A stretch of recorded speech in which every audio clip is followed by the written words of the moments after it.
सबसे पहले तो वजह एक जो सबसे बड़ी थी वो लालच। दूसरी सबसे बड़ी वजह थी नशा। वो किसी अलग ही दुनिया के लोग होते हैं और उनके कोई अलग ही नशा करने के बाद ना अलग ही मामला हो जाते हैं। एक खातून की तशद्दुद लाश मिली है शादमान के इलाके से। उस खातून की तस्वीर आती है, वो ओरिजिनल में जो तस्वीर थी उस खातून की, वो देख के सब जो है ना वो परेशान हो जाते हैं कि इस खातून को किसने इतनी मारा। बारोब और इतनी खूबसूरत, इतनी खुश शक्ल जी की 12 साल पहले शादी हुई थी और ये आपस में रिश्तेदार हैं। 3.25 साढ़े 3 करोड़ रुपया मुझे दिया जाए। कमर्शियल प्लॉट दिया। टावर को रिसेंटली इसके वालिद ने नई गाड़ी ट्रांसफर की, पैसे मंगवाता है, टॉर्चर करके भी पैसे मंगवाता है, फैमिली प्रेशर डलवा के भी पैसे मंगवाता है। बिस्मिल्लाहिर्रहमानिर्रहीम। मैं हूं कैसर इफ्तिखार और आप देख रहे हैं मेरा डिजिटल चैनल कैसर इफ्तिखार ऑफिशियल। 24 फरवरी को थाना शादमान लाहौर की हदूद में एक दिलखराश वाक़या पेश आता है, जिसमें बख्तावर नामी जो खातून है उसको उसका शौहर जो है वो शीशे के वार करके, यानी कि शीशे के गिलास का शीशा होता है उसके वार करके उसको मार देता है। अब इसमें क्या वाक़या है, क्या सारे मामलात हैं, क्यों मारा जाता है, आखिर उसके मारने की वजह क्या है। अगर बख्तावर 12 साल से जो अपने शौहर के साथ शादी के बंधन में बंधी हुई थी और अपनी ज़िंदगी गुजार रही थी और 3 बच्चे भी थे, इस सारी कहानी के पीछे क्या माजरा है, क्या हक़ाइक़ हैं, मेरे साथ मौजूद हैं उज़ैर चौधरी जो कि क्राइम रिपोर्टर भी हैं और इन्होंने सारा वाक़या जो है वो कवर भी किया। ये बताइएगा उज़ैर कि सारा वाक़या क्या है। अगर बख्तावर के पास 150 तोला सोना भी था, एक ब्रांडत रोड पर उसकी अपनी ज़ाती दुकान भी थी जो उसके वालिद ने दी, और एक कमर्शियल DHA प्लाजा होने के बावजूद इस्माइल कैसर ने अपनी जो बीवी बख्तावर को कत्ल कर दिया। क्यों? कैसर उसमें सबसे पहले तो वजह एक जो सबसे बड़ी थी वो लालच। दूसरी सबसे बड़ी वजह थी नशा, और नशा भी आइस का। अच्छा। आपको पता है जो आइसर होता है वो मेरा नहीं ख्याल, मैं उनको कहूँगा वो स्पेस के लोग हैं ही नहीं। बिल्कुल ठीक। वो किसी अलग ही दुनिया के लोग होते हैं और उनके कोई अलग ही नशा करने के बाद ना अलग ही मामला हो जाते हैं। मामला ऐसे हुआ कि 24 जनवरी को सबसे पहले जब इतला आती है रेस्क्यू की जानिब से कि जी अपना एक खातून की तशद्दुद लाश मिली है शादमान के इलाके से। मेरे ख्याल से रेस्क्यू को रेस्क्यू ये रेस्क्यू 1122 ने कहा था कि एक तशद्दुद लाश मिली है शादमान के इलाके से। लोग पहुंचते हैं, आप उस खातून की तस्वीर देखते हैं तो वो खातून तस्वीर में तो जो नज़र आ रही थी उसको काफ़ी बुरी तरह मारा हुआ था, तशद्दुद लाश लग रही थी। अच्छा, जब उस खातून के घर कुछ लोग पहुंचते हैं साफ़ी और पता लगता है उस खातून की तस्वीर आती है, वो ओरिजिनल में जो तस्वीर थी उस खातून की, वो देख के सब जो है ना वो परेशान हो जाते हैं कि इस खातून को किसने इतनी मारा। बारोब और इतनी खूबसूरत, इतनी खुश शक्ल, और नजर आ रहा था कि वो लड़की पढ़ी लिखी लड़की है। उसको देख के कौन कौन इस पर तशद्दुद कर सकता है। खैर, उसके बाद वो लड़की का वालिद वहाँ पे पहुँचता है। लड़की का वालिद शोर मचाना शुरू कर देता है कि मेरी बेटी को इसके शौहर ने कत्ल किया। अच्छा, मामला डिफरेंट हो गया एकदम। हम सोच रहे हैं कि तशद्दुद लाश है, शायद कोई और मामला हुआ है। लड़की का वालिद कह रहा है कि जी मेरे दामाद ने इसको कत्ल किया। करते करते करते करते इस स्टोरी को दोपहर 2-3 बज जाते हैं। पुलिस उसके शौहर को पकड़ लेती है, डाले में डालती है और ले जाती है। हम भी उस वक्त वहाँ पे मौजूद थे जब शहजाद भट्टी SHO शादमान ने उसको उठाया और डाले में डाला और ले गए। अब उसके बाद अगले दिन पर्चा हो जाता है इसका। फॉलोअप में अगले दिन हम पर्चा डिसाइड करते हैं। पर्चा जब होता है, पर्चे में हैरानकुन की शफात सामने आते हैं कि जी उस बच्ची की 12 साल पहले शादी हुई थी और ये आपस में रिश्तेदार हैं। शादी भी मोहब्बत की थी मेरे ख्याल, पसंद की शादी 12 साल पहले इन दोनों ने आपस में की थी। 3 इनके बच्चे थे। सबसे बड़ा बच्चा 7 साल का था। 150 तोले सोना इसके ससुर ने उसको उस टाइम दिया। उसके बाद बख्तावर के बाप बख्तावर के वालिद ने इस्माइल को 150 तोले सोना शादी पे दिया सिर्फ। उसके बाद ये वक्तन फवक्तन तंग करता रहता था उसको। जब तंग करता था, तंग उसके एवज फिर इसका जो ससुर है इसको कभी ना कभी कुछ ना कुछ दे देता था। लास्ट टाइम इसने कुछ अर्से पहले डिमांड ये की कि जी 3.25 साढ़े 3 करोड़ रुपया मुझे दिया जाए, कैश की सूरत में। अच्छा, जब लड़ाइयाँ दोबारा शुरू हुई तो उसके वालिद ने 1 करोड़ रुपया अपने गार्ड के थ्रू इनको पहुँचा दिया, जो इन्होंने वसूल भी किया पर्चे के अकॉर्डिंगली, पर्चे में लिखा हुआ। उसके बाद वो ये कहता है कि मैंने इनको सॉर्ट आउट कराने के लिए ब्रांथ रोड पे एक दुकान दी, उसके अलावा डिफेंस में एक कमर्शियल प्लॉट दिया, उसके अलावा सोना तो मैंने ऑलरेडी दिया हुआ था। खैर, ये फिर भी लड़ता झगड़ता रहता था। और एक गाड़ी रिसेंटली उसने अपनी बेटी को लेके दी थी। अच्छा, ये दोनों प्लॉट और जो दुकान थी वो बेटी के नाम पे थी। अब शौहर जो है इसका, वो इसको मर्डर कर देता है। इसका बाप ये कह रहा है। पुलिस उठाती है, तफ्तीश करती है। 2 दिन की तफ्तीश में पुलिस ने फिर सारी जब गुत्थी सुलझाई, पता लगा, सीसीटीवी फुटेजेस देखी, कॉल रिकॉर्ड्स देखे, इस बंदे ने, जब पुलिस वहाँ पे पहुंची है, ये वकूआ है 24 तारीख की सुबह 4 से 5 बजे का। बिल्कुल ठीक। इसने पुलिस को कहा डकैती हुई है, डकैती के दौरान मेरी बेगम को किसी ने रेप करने की कोशिश की है और उसमें उसको मर्डर कर दिया।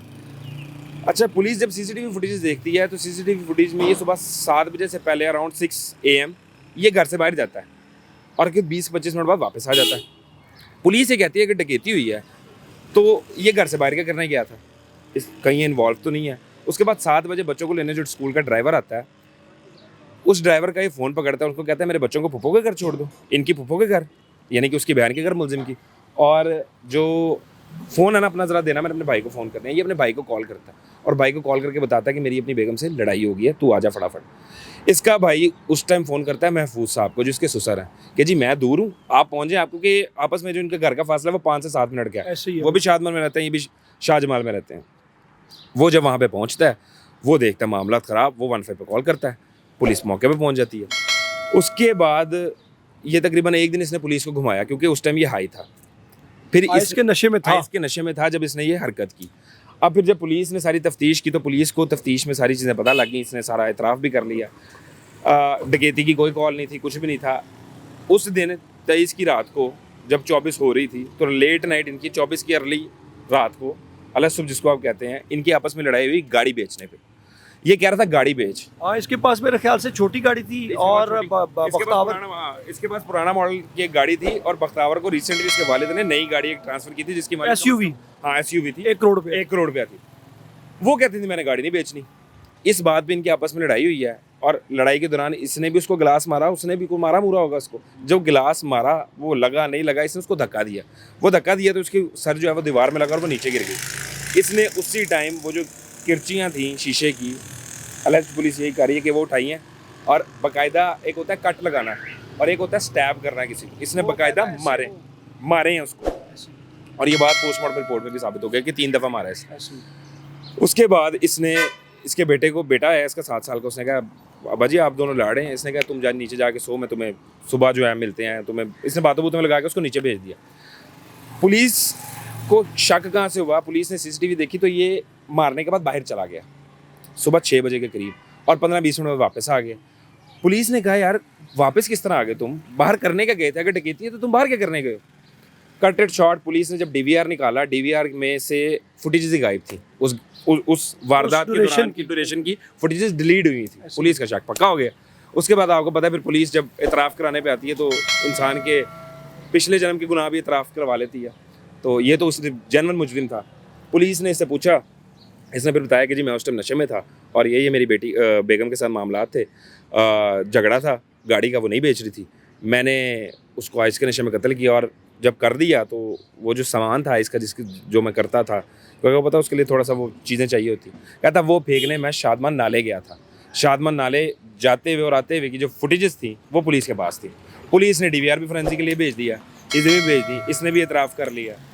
अब पहलू इसमें मुआशरती ये निकलता है कि जो लोग सवाल उठा रहे हैं कि या तो वो शुरू में उसका बाप इतना पैसा ना खिलाता अपने दामाद को कि उसका मुंह इतना फट जाता, और अगर वो खिला रहा था तो जो लड़के की फैमिली थी उसको चाहिए था कि वो कम से कम लड़की के फैमिली वालों को बता दें कि हमारा बेटा एडिक्ट बन चुका है, हम इसको रिहैब सेंटर में भेज रहे हैं।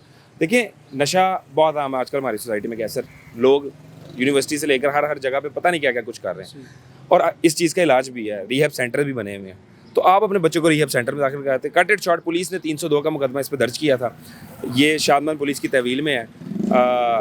इसके भाइयों पे भी पर्चा दर्ज हुआ हुआ है, इसकी वालदा पे भी हुआ हुआ है, पूरे घर पे उन्होंने पर्चा किया हुआ है। लेकिन मेरा ये ख्याल है कि अब घर वाले तो उसमें इन्वॉल्व थे या नहीं थे वो तो पुलिस डिसाइड करेगी, लेकिन मेन एक्यूज जो था उसने अपना एतराफ़ जुर्म कर लिया पुलिस के सामने कि जी मैंने अपनी बेगम को नशे की हालत में पैसों की वजह से कत्ल किया। वो जो बख्तावर के जो वालिद हैं उनसे हमारी बात हुई, उनका यही कहना था कि जो इस्माइल कैसर है जो कि शौहर है इसका, जो इस वक्त मुलजिम गिरफ्तार है, उसका जो है वो अपनी बीवी के साथ रवैया ठीक नहीं था। उसके साथ साथ उसकी जो फैमिली थी, यानी कि बख्तावर के जो ससुराल इन लॉज थे, वो भी उसके साथ पैसों की वजह से जो है वो तोंग चोंग में रहते थे या कुछ हिस्सा से उनका आपस में। जब इतनी वो हमारे मिसाल होती है, आपको भी पता है कि लड़की के वालिद के पास अंधा पैसा हो ना, तो लड़का जो है ना वो अलग ही खुमार में होता है। और उस खुमार को पूरा करने के लिए फिर वो लड़की के साथ मोहब्बत के ज़रिए भी पैसे मंगवाता है, टॉर्चर करके भी पैसे मंगवाता है, फैमिली प्रेशर डलवा के भी पैसे मंगवाता है। उसको नज़र आ रहा था कि यार मेरा ससुर बहुत अमीर आदमी है और मैंने उनसे 3 करोड़ में मांगा, 1 करोड़ तो उसने मुझे दे दिया है, ब्रांच रोड पे उसने मेरी दुकान लेके दिया है, मसला ही कोई नहीं है, करोड़ 1.5 2 3 तो मसले नहीं। वो ये कहता है कि भाई मैं इनको पैसे दे दे के थक गया था, या तो ना आपने पहले केस किया हो इस पर, ठीक है, आपने पुलिस को कंप्लेन नहीं की पहले बिल्कुल कि जी मेरी बेटी को मेरा दमाद मारता है, आपने आपस में मसला सॉर्ट आउट करने की कोशिश की। अब देखिए बयानबाजी तो दोनों आपस में ख़ानदान वाले हैं, बयानबाजी उनकी तरफ से भी हो रही है, इनकी तरफ से भी बयानबाजी इसलिए नहीं हो सकती क्योंकि सारी पुलिस की तहवील में है। दूसरी बात ये भी है ना, देखना ये है कि 12 साल एक रिश्ता रहा है और 3 बच्चे हैं। 3 बच्चे हैं, 12 साल से रिश्ता चल रहा है। और दूसरी बात, इसका बाप जो ये सारी चीज़ें ज़राए से हैं, इसके इन दोनों ने, मियाँ बीवी ने रिसेंटली अभी उम्रे पे भी जाना था। इनको जो ससुर साहब हैं वो कुछ अरसे तक उम्रे पे भी भेजने वाले थे, तो उसके अलावा इसकी जो ससुर साहब हैं ये अपने दामाद को खींचते भी रहते थे टाइम टू टाइम। अच्छा ये बताइएगा कि ये जो ब्रांडत रोड पे इसकी दुकान है, ये बेसिकली खुद कुछ करता था वहाँ पे मेरे ख्याल से? ये जो दुकान थी, बेसिकली इसके ससुर का जो काम था वो डेकोरेशन का था। तो ब्रांत रोड पे आपको पता है सारा होलसेल का काम है और अच्छा काम होता है। ब्रांत रोड की दुकान लाहौर की एक अच्छी मार्केट की अच्छी दुकान है, वहाँ पे छोटी दुकान भी, छोटी से छोटी दुकान भी करोड़ों रुपए की दुकान है, तो वहाँ पे भी होलसेल का काम ये आता जाता था। लेकिन इसको क्योंकि पड़ गई थी नशे की लत, तो आइस का नशा आपको पता है वो फिर बहन बेटी माँ और किसी में भी तमीज़ नहीं रहने देता आपको, और एक अलग ही हेलुसिनेशन होती है उसमें आपको नशे के बाद। तो बॉस ये मामला आइसर जो है ना उस पर तो चलते हुए भी यकीन नहीं करना चाहिए। ये तो वैसे भी कभी ये तो वैसे एक और, ये तो एक मर्डर केस तो है ही है, लेकिन लाहौर पुलिस के लिए भी एक चैलेंज है कि ये आइस आती कहाँ से है, इतनी खुली मिकदार में मिलती कैसे है। अगर उसने पी हुई थी उसके बाद उसके पास थी जो छोड़ने गया वहाँ पे, वहाँ तक गया। आइस आपको पता है कैसर भाई हर जगह अवेलेबल है, सस्ती से सस्ती भी और अच्छी से अच्छी भी। पार्टीज़ में क्या हो रहा है, और दूसरी बात ये है कि आइस जो है ना बॉस बेसिकली 72 घंटों का नशा है, सबसे ज़्यादा टाइम टेकिंग है, जो सबसे खतरनाक है। आप उस 72 घंटे में आपको लगता है कि दुनिया में आपसे समझदार इंसान को नहीं, ज़हीन और ताकतवर बंदा ही पैदा नहीं हुआ। अच्छा उधर ये बताइएगा, ये तो हो गया आइस के हवाले से, उसके जो उसके प्रोज एंड कॉन्स के हवाले। प्रोज तो नहीं है, सारे नुकसानात ही हैं उसके। और ये बताइएगा कि अब इस वक्त मुलजिम जो है वो इस्माइल कैसर इस वक्त पुलिस की तहवील में है, चलान होगा क्या उसकी? क्या पुलिस की तहवील में है फिलहाल। पुलिस वेट कर रही है पोस्टमार्टम रिपोर्ट का भी। पोस्टमार्टम रिपोर्ट में भी कुछ चीज़ें आ गई हैं फाइनल, मतलब आप कह लें केस जो है वो फाइनल 95% सॉल्व हो चुका है, मुलजिम ने इतराफ़ कर लिया हुआ है। अब ऑब्वियसली इसको जुडिशल करेंगे, ट्रायल चलेगा। ट्रायल में देखें फैमिली आपस में सुलह कर लेती हैं, क्योंकि मुद्दई इसमें ससुर साहब हैं, तो पॉसिबल है कि क्योंकि साले ही है ना, साले का बच्चों की वजह से या फैमिली प्रेशर की वजह से आगे सुलह ना हो जाए।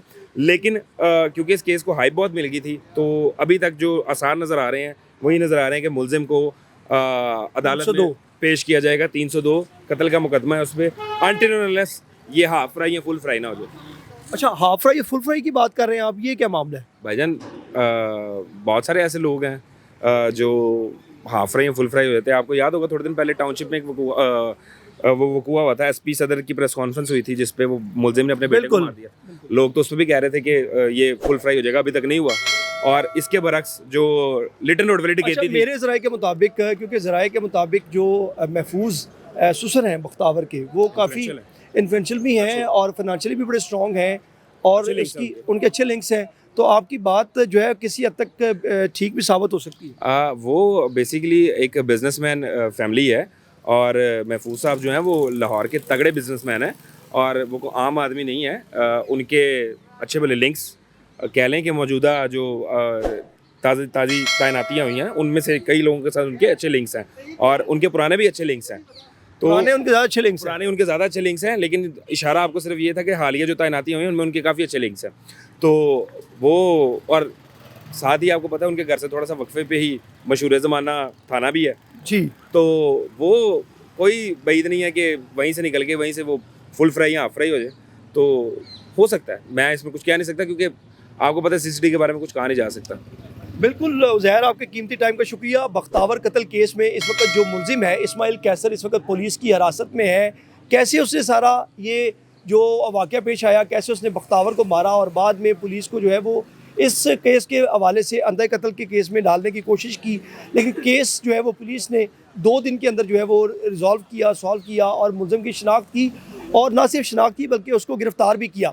अब ये जो इस्माइल कैसर है, इसका चालान जमा होता है, इसे जुडिशल किया जाता है, और उसके बाद जो इसका ट्रायल चलेगा, इस पर क्या 302 के हवाले से कार्रवाई होगी या इसको सीसीडी ले जाएगी, ये तो अब ज़राए की ख़बरें हैं। तो ये सारी सूरत हाल आपको बताई। हमारे चैनल को लाइक और सब्सक्राइब ज़रूर कीजिएगा, कमेंट बॉक्स में अपने ख्यालात का इजहार कीजिएगा। अगली खबर और वीलॉग तक के लिए मुझे दे इजाज़त। अल्लाह हाफ़िज़।